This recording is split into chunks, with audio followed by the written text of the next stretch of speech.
सभी दोस्तों को मेरा सलाम पहुँचे। मैं हूँ वाहिद नसीम और लेकर हाजिर हूँ विश्व भर से ताज़ा सूरत हाल। हाँ, इजराइल ने हमास के साथ समझौते का मसौदा भेज दिया है कतर में। अब गेंद जो है वो हमास के पाले में है, वो उसको अप्रूव करते हैं कि नहीं करते हैं। इसमें पूरा मसौदा क्या है उस पर बात करेंगे।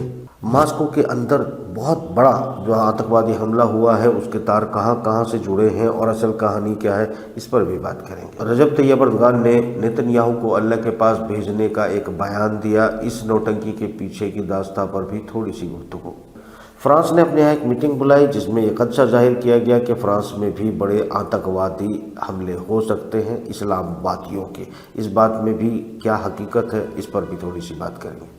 दोस्तों, सबसे पहले हम आते हैं मास्को के हमले पर। मास्को में जो हमला किया गया उसमें तमाम मीडिया ये कहने की कोशिश कर रहा है कि बल्कि खुद एक आतंकवादी संगठन आईएस ने ये कबूल किया है कि हमने इस हमले को अंजाम दिया है, मगर रूस ने अभी तक इस हमले पर आईएस का नाम नहीं लिया है, बल्कि सीआईए के सीधे हाथ की बात की है, यूक्रेन की शमूलियत की बात की है, तार तुर्की से भी जुड़ते हुए नज़र आ रहे हैं पूछताछ में। ये आईएस अचानक आ जाता है या फिर अचानक ये संगठन आ जाते हैं, इस पूरे मामले को हम पहले समझ लेते हैं, फिर अगली खबरों पर बढ़ेंगे। देखिए दोस्तों, आईएस को जैसे ट्रंप ने कहा कि आईएस संगठन को बनाने वाला अमेरिका का एक पूर्व राष्ट्रपति जो वो राष्ट्रपति था और ये इस वक्त मौजूदा जो राष्ट्रपति था ये उसके साथ काम करता था, यानी जो बाइडेन और बराक ओबामा ने इस संगठन को बनाया था जिसमें इस्लामिक जगत को अपने कब्जे में लेने के लिए आईएस का एक ड्रामा खड़ा किया गया, उसमें पूरे इस्लाम को बदनाम किया गया। और उसके बाद ये ट्रंप जो ऑलरेडी अमेरिका का राष्ट्रपति रह चुका है, ये वो कह रहा है कि ये अमेरिका ने बनाया था। अब अमेरिका और तमाम मीडिया या ऐसे पत्रकार या ऐसे लोग आज भी उसको इस्लामिक संगठन कहते हैं जिसे बनाया ओबामा ने था, जिसका काम था मुस्लिम देशों को तबाह और बर्बाद करना। ये कौन सी थ्योरी आज भी चल रही है? इस पे एक थोड़ा सा इनपुट आप और जोड़ लें कि एलन मस्क ने कहा है कि ब्रिटिश की जो एजेंसी है रॉयटर्स, ये दुनिया की सबसे झूठी और फ्रॉड एजेंसी है, ये एलन मस्क ने कहा।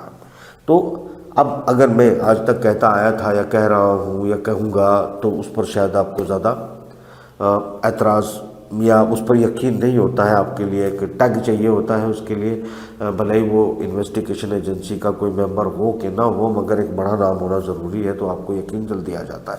खैर छोड़िए, अब उससे आगे बढ़ जाते हैं।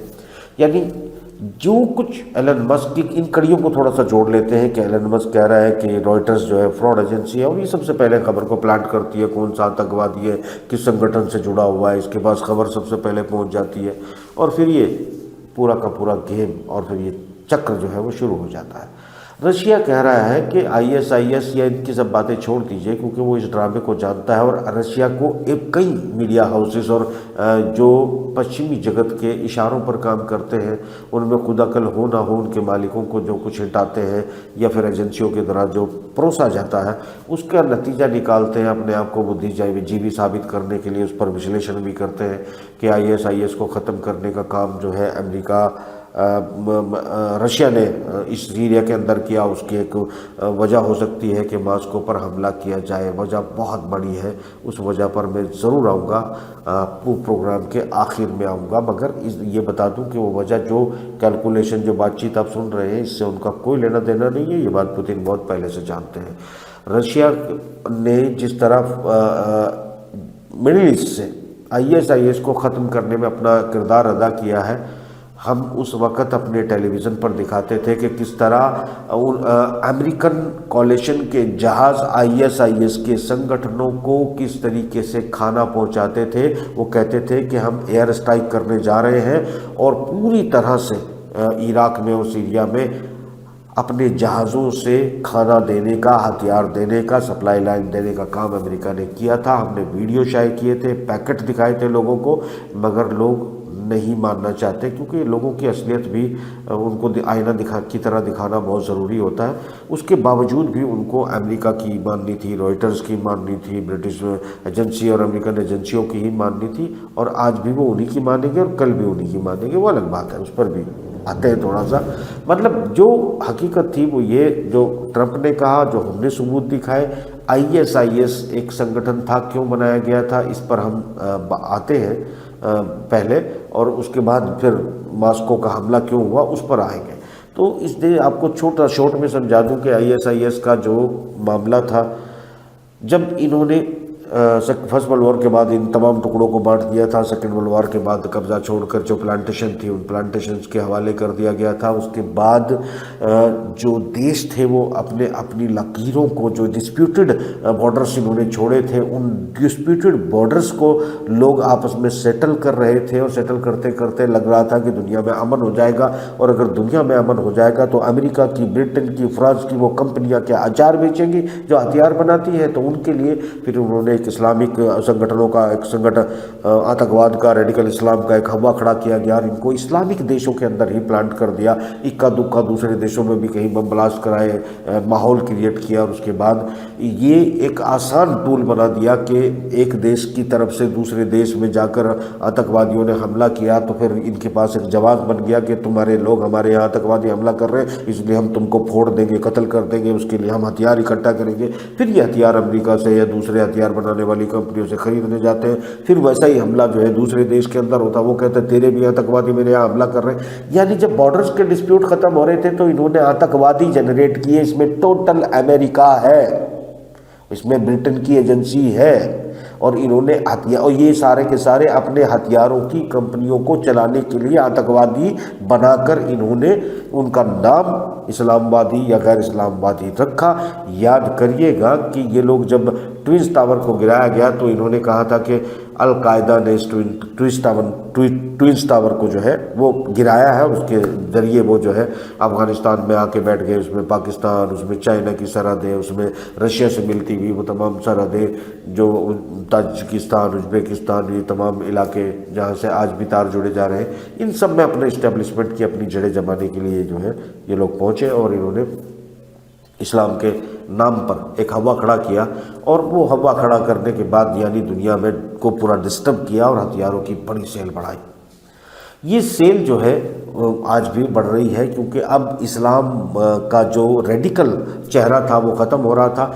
यहाँ एक बात आपको याद और दिलाता चलूँ कि ओसामा बिन लादेन को 90 के दशक में अमेरिका ने best freedom fighter of the 10 year का अवार्ड दिया था, और उसे कहा था कि ये हमारे CIA का बड़ा अधिकारी है। इस बात को भी लोग अखबार में भी पढ़ेंगे, गूगल करके ढूंढ भी लेंगे, फिर भी नहीं मानेंगे, क्योंकि माफ़ करना, जितने धूर्त हथियार बनाने वाली कंपनियां और जितने चालाक जो है अमेरिकन और ब्रिटिश कंपनियां दुनिया को बर्बाद करने के लिए अपने टूल का इस्तेमाल करती हैं, उतने ही बुद्धिहीन दुनिया में लोग रहते हैं। वो अपनी दुश्मनी, निजी दुश्मनी में उस झूठ को अपने ही दिल और दिमाग को समझा के सच मानना चाहते हैं, जो कि सच उन्हें पता है कि नहीं है, मगर वो दिन रात पूजा पाठ, नमाज, तिलावत सब कुछ करके अपने आप को समझाएंगे कि नहीं अमेरिका सही कह रहा है, जबकि अमेरिका आपके पास सबूत होंगे कि ये झूठ है। ये आपकी असलियत है, इसको भी याद रखिएगा। चलिए आगे बढ़ते हैं। यानी रशिया ये कह रहा है कि छोड़िए ये सब बकवास है, इसका कोई मायने नहीं है कि ये ISIS है या FIS है, इसका कोई मायने नहीं है, इसके पीछे CIA है, इसको आपने अंजाम दिया है। जिस तरीके से ट्विंस टावर हुआ था उससे बड़े हमले के तौर पर रशिया ने इसको लिया है, जिससे अमेरिका ने ट्विंस टावर के बाद एक अपना रेजोल्यूशन पास किया, और उसके बाद पूरी दुनिया में उन्होंने बम गिराकर कोहराम मचाए। पहले अफगान ख़त्म किया, फिर इराक ख़त्म किया, फिर सीरिया में यह ISIS प्लांट किया। पूरी दुनिया आज तक नहीं संभल सकी उस कांड के बाद। रशिया पर तमाम पाबंदियां होने के बावजूद रशिया के एक छवि को जिस तरीके से ख़राब किया गया, उस तमाम छवि के को कैरी फॉरवर्ड करते हुए जिस तरीके से एक आगे बढ़ रहा था। एक बात आपको और बताता चलूं कि जब से अमेरिकन कंपनी और दुनिया की कंपनियां मॉस्को से भागी है, रशिया से भागी है, तो यहाँ पर जो मुस्लिम देश है जो रशिया से अलग हुए थे, उज़्बेकिस्तान, कजाकिस्तान, तुर्कमेनिस्तान, इन तमाम देशों के नागरिकों ने जाकर पूरी मॉस्को की अर्थव्यवस्था को संभाल लिया। यानी जो देश मुस्लिम अलग हुए थे उन तमाम लोगों ने जाकर वहाँ के जो इनके कंपनियां थी, फूड कंपनी थी, प्रोडक्शन कंपनियां थी, उन तमाम कंपनियों में जाकर अपने उनको टेक ओवर कर लिया और उनको संभाल लिया और अर्थव्यवस्था बड़ी तेज़ी से ग्रो कर दी और एक तरह से खुशहाली की तरफ जो है रूस बढ़ रहा था। यहाँ एक बार फिर एक ये भी मौक़िफ़ इसमें जुड़ता है कि एक मुस्लिम ऐसा देश, उसके नागरिकों को इन्होंने प्लांट किया और इसे काम करवाया जिससे रशिया के अपने लोगों के अंदर और मुसलमानों के बीच में एक ऐसा तिफरका भी डाल दिया जाए। वो तो हुए, जो कुछ इसके पीछे बड़ा षड्यंत्र है वो मैं आपको ज़रूर बताऊंगा, मगर ये भी इसमें कैलकुलेट किया गया कि किसी तरह रशियन लोगों में और मुसलमानों में एक दुश्मनी पैदा हो जाए, क्योंकि इनके कोलिशन की वजह से पूरा पश्चिमी जगत किसी भी षड्यंत्र में कामयाब नहीं हो पा रहा है। तो ये इस कांड में भी जो हुआ है वो ये है कि 250 से 300 के बीच में जिन लोगों को गाइड करते हुए जिस बच्चे को अवार्ड रशिया में दिया गया, उसका नाम इत्तफाक से असलम है, वो लड़का जो है उसने एक अच्छा काम किया और इस वक्त रूस में मास्को में वो हीरो बना हुआ है। तो जो कुछ ये करना चाहते थे यहाँ उसका भी उल्टा हुआ है, मगर इसके पीछे का असल गेम क्या था?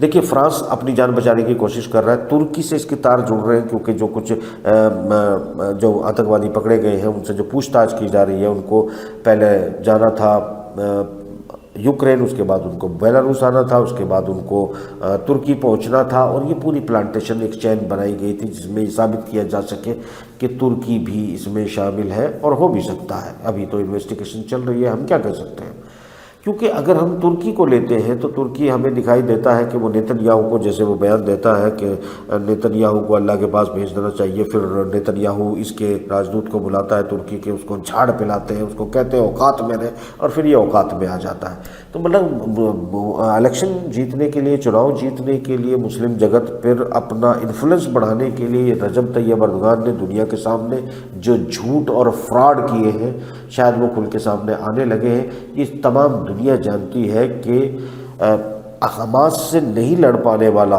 इजराइल जो आज संधि तैयार कर करके भेज रहा है कि किसी तरह जो है युद्ध विराम करवाया जाए, और इस पर भी मैं बाद में आता हूँ। तो वो तुर्की की बात बताता हूँ पहले कि तुर्की के पास नेविल बहुत बड़ा है, मेडिटेरियन सी से लेके चारों तरफ से वो चाहे तो नाटो, अगर तुर्की आज आंख दिखा दे तो अमेरिका सहित पूरे नाटो के नीचे की ज़मीन निकल जाएगी, क्योंकि उसके पास सेकंड लार्जेस्ट फोर्सेस है अमेरिका के बाद। अगर नाटो के पास सबसे बड़ी फौज किसी के पास है तो वो तुर्की के पास है। उसके पास 8 लाख 7 लाख जो है एक्टिव फोर्स है, और जो दूसरे नाटो के सदस्य हैं, चाहे इसमें से ब्रिटेन, जर्मनी और फ्रांस है, ये 2.5 लाख 2 लाख 1 लाख 2 लाख फौजी रखने वाले लोग हैं, इनकी जिम्मेदारी अमेरिका के पास है। यानी कि तुर्की ही सबसे बड़ी पावर है जो पूरे यूरोप को रोकने की ताकत रखता है। वो अगर सिर्फ नौटंकी करता है कि नेतन्याहू को अल्लाह के पास भेज देना चाहिए, तो वो आज भी संपत्ति गेन करने की कोशिश करता है, या अपने उन वोटर का बेवकूफ़ बना रहा है जिनसे वो वोट लेकर फिर से राष्ट्रपति बना, और उन्हें एक इस्लामिक लीडर होने की नौटंकी करके इस आदमी ने बताया। तो ये आज तुर्की की जो स्थिति है वो खुलकर सामने आ गई है। यहाँ मुझे ये कहने में आज की तारीख में ज़रा सी भी हिचक नहीं है कि मुस्लिम जनता पूरी दुनिया के अंदर उनकी सोच, उनकी कार्यशैली, उनके भरोसे बिल्कुल अलग है, और इनके मुस्लिम देशों में बैठे हुए तमाम लीडर, उनकी सोच और उनकी कार्यशैली और उनकी कनेक्टिविटी बिल्कुल अलग है। इन दोनों का आपस में कोई मैच नहीं है। यानी अभी तक जनता में वो बेदारी हो कि वो इस मामले से कैसे निपट सकते हैं, बिल्कुल नज़र नहीं आती है। क्योंकि इसी बात से आप देख सकते हैं कि पूरी दुनिया में अगर गाज़ा पे हमले हो रहे हैं तो गाज़ा के हमलों को लेकर पूरी दुनिया के ईसाई, दूसरे धर्मों के लोग सॉलिडरिटी दिखा रहे हैं, अपने अपने देशों में जलसे कर रहे हैं, बड़े बड़े आंदोलन कर रहे हैं। मगर जब रूस के अंदर कोई आतंकवादी हमला होता है तो मुसलमान कोई अपने घरों से बाहर नहीं निकलता, कोई किसी देश का मुस्लिम बाहर निकल के ये नहीं कहता कि ये कोई ISIS हो या चाहे अमेरिका हो या किसी भी हो, कि मासूमों का खून करने वालों के खिलाफ खड़े होकर वो रूस के साथ सॉलिडरिटी दिखाते, कहीं पर मोमबत्तियां जलाते, कोई खिराज पेश करते, कहीं नहीं दिखेंगे, सन्नाटा दिखेगा। और पूरी दुनिया के मुसलमान ये चाहते हैं कि दूसरे धर्म और दूसरे लोग जो है वो इनके साथ टूट पड़े, आ जाए, बस इन्हीं के साथ खड़े रहे, और ये किसी के साथ भी इतने 1 इंच भी जाते हुए नजर ना आए। ये आईना तुम्हें भी देखने की जरूरत है, ये तुम्हारी असलियत है, ये तुम्हारी असलियत है, इसलिए तुम जो है फटकारे जा रहे हो। याद रखना ये बात। सच बहुत कड़वा होता है, तुम बर्दाश्त करना चाहिए, तुम लोगों को सीखना चाहिए बर्दाश्त करना। अब हम आगे बढ़ते हैं।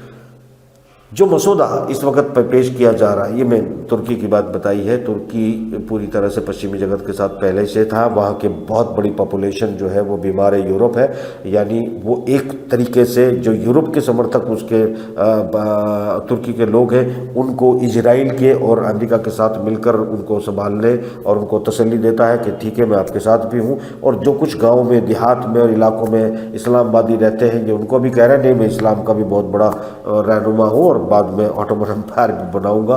तो कुल मिलाकर ये पूरा का पूरा एक पॉलिटिकल सिनेरियो है, वो पूरी तरह से इजराइल, नाटो, ब्रिटेन, अमेरिका और तुर्की सब एक है, कोई अलग नहीं है।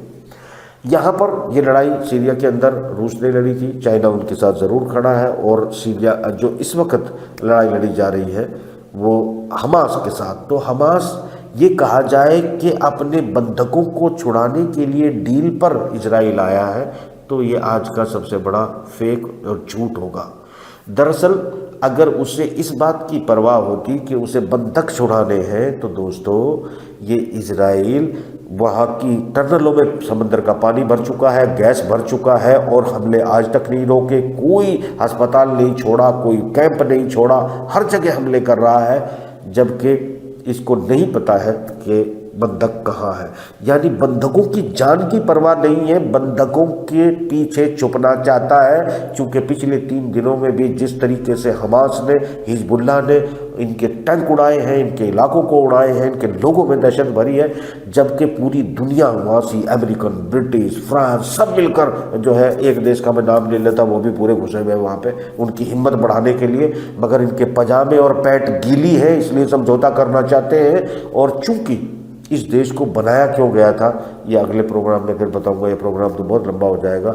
असल में ये षड्यंत्र जो है मुसलमानों ने और ब्रिटेन और अमेरिका ने मिलकर, इजराइल नाम का एक षड्यंत्र था जो ह्यूमैनिटी के खिलाफ था। आगे ज़रूर मैं इस पर इसको एक्सप्लेन करने की कोशिश करूंगा, और ये काफ़ी ख़तरनाक षड्यंत्र है। इसमें मुस्लिम जनता को पता ही नहीं कि तुम्हारे अपने मुसलमानों ने ही इसको जो है तुम्हारे खिलाफ बनाया है, और जो जिनको तुम अपने लीडर मानते हो दरअसल वो तुम्हारे लीडर नहीं, तुम्हारे दुश्मन के तौर पर बैठे हैं, और तुम्हारी खाल को बेचने का काम उन्होंने किया है। खैर लंबी हो जाएगी बातें, मगर चलिए वापस आते हैं कि ये जो हमला हुआ है मास्को के अंदर, इसके नतीजे क्या हैं। मास्को के नतीजे बड़े सीधे से हैं कि 9/11 के बाद जिस तरह का कार्ड मिला था वो कार्ड अब रशिया के पास आ गया है। फुल फ्लैश वार की तैयारियां चल रही है। ये अब पूरी तरह किसी भी दिन कोसोवो, पोलैंड, अगर इन इलाकों में हमला किया जाता है जबकि उसके जहाज़ घुस चुके हैं तो कोई आश्चर्य नहीं होगा, और वो इसको कहेगा कि मेरे यहाँ जो कुछ हुआ मैं उसका बदला लूँगा। उसके तार जहाँ जुड़े होंगे वहाँ उसके जो आतंकवादी वो बताएंगे कि यहाँ है, वहाँ नेटवर्क है, यहाँ नेटवर्क है, और वो आतंकवादी नेटवर्क को लेकर ही हमला करेगा। जिस तरह आतंकवादी नेटवर्क को लेकर आज तक पाकिस्तान, अफगानिस्तान, इराक, सीरिया सब जगह पर अमेरिका हमले करता है, उसी तरह अब रूस हमले करेगा। और ये हमले अगर इजराइल तक जा पहुँचे तो कोई बात नहीं होगी, ये हमले अगर तुर्की तक जा पहुँचे तो कोई नई बात नहीं होगी, क्योंकि अब इस सिनेरियो को बड़े थिंक टैंक के लेवल पर जो है उसको सुलझाया जा रहा है, और इसका इस्तेमाल पूरे यूरोप और अमेरिका के खिलाफ उसी तरह किया जाएगा जिस तरह 500 साल से वेस्टर्न जगत पूरी आम जनता के खिलाफ और देशों के खिलाफ किसी षड्यंत्र को बनाते हैं और उसका इस्तेमाल करते आए हैं। ये जो अब होने जा रहा है ये एक नया रूप आप देखेंगे, और ये बहुत लंबा हो जाएगा। इतना लंबा शायद लोग देख नहीं पाते, क्योंकि मुझे लगता है कि हमें अगले प्रोग्राम में ये सब बातें करनी चाहिए। तो दोस्तों अभी जो सूरत हाल है वो ये है कि जो आतंकवादी हमला करवाने वाले लोग हैं वो बड़े ख़तरनाक हैं। उन लोगों का वो लोग हैं जो अमेरिका को हैंडल करते हैं, जो इजराइल में शामिल हैं, जो ब्रिटेन में बैठे हैं, वो मुट्ठी भर लोग हैं। उनकी तमन्ना ये है कि दुनिया में किसी तरीके से परमाणु युद्ध शुरू हो जाए। इजराइल भी अपनी बर्बरता इसीलिए दिखा रहा है कि किसी तरह परमाणु युद्ध शुरू हो जाए, और आतंकवादी हमला भी इसीलिए किया गया कि परमाणु युद्ध शुरू हो जाए, क्योंकि परमाणु युद्ध शुरू होगा तो 70% मानव जाति खत्म हो जाएगी। और जब ये मानव जाति का 70% खत्म हो जाएगा, इनके बंकर बने हैं अमेरिका में, इनके बंकर बने हैं चिली में, इनके बंकर बने हैं ब्रिटेन में, इनके बंकर बने हैं फ्रांस में, और इनके बंकर बने हैं सबसे ज़्यादा महफूज स्विट्ज़रलैंड में। तो ये अपने आप को समझते हैं कि हम अपने तमाम ख़ानदानों को, अपने 2 करोड़ लोगों को बचाने में सक्षम हो जाएंगे, पूर्व सूचना दे देंगे। और परमाणु युद्ध अगर होता है तो ईसाई, मुस्लिम versus Hindu, Hindu versus Buddhist, ये सब लड़ाइयाँ शुरू होकर ये लोग कट मरेंगे, जिन्हें वो चिकन बटर समझते हैं। और मुझे लगता है कि पुतिन और पुतिन का थिंक टैंक जो है वो इन सब बातों से बालातर है। वो ये बात सोच समझकर ही कदम उठाएगा। एक आनन फानन में परमाणु युद्ध नहीं होगा, और अगर परमाणु युद्ध होगा तो उसका शिकार ब्रिटेन और अमेरिका बनेंगे। जो वो चाहते हैं वो नहीं बनेंगे। तो ये पूरा का पूरा इनका एक और प्लान फ्लॉप होने जा रहा है, और ये इनको उल्टा पड़ने जा रहा है, इतना उल्टा कि शायद ये इसको सुलटा नहीं पाएंगे। इस प्रोग्राम में इतना ही, बहुत लंबा हो गया। तबीयत ख़राब है, दुआ कीजिएगा। फिर मिलते हैं एक और कोशिश के साथ। खुदा हाफिज़।